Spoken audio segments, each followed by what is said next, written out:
個係我啱啱買嘅腐乳靈芝，一兩咧就係煲一次嘅啫。Hi，我係二玲。每逢轉季咧，唔管係大人定係小朋友，都容易出現氣管問題啦。所以今日我就嚟煲呢個腐乳靈芝牛肉湯。呢個湯咧可以止咳化痰啦、清熱潤肺啦，同埋補氣補血嘅。佢主要可以舒緩咧氣管敏感啦、鼻敏感啦，同埋哮喘嘅。所以咧非常之適合大人同小朋友。呢個湯咧我會用燉嘅方式嘅。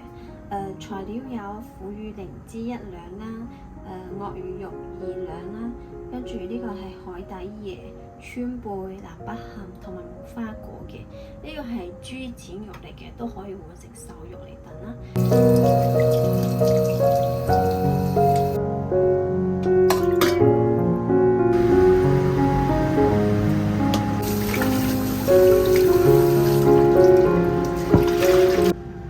呢個腐乳靈芝咧，老細講話唔使浸，唔使洗嘅，咁我哋就洗下其他材料就得啦。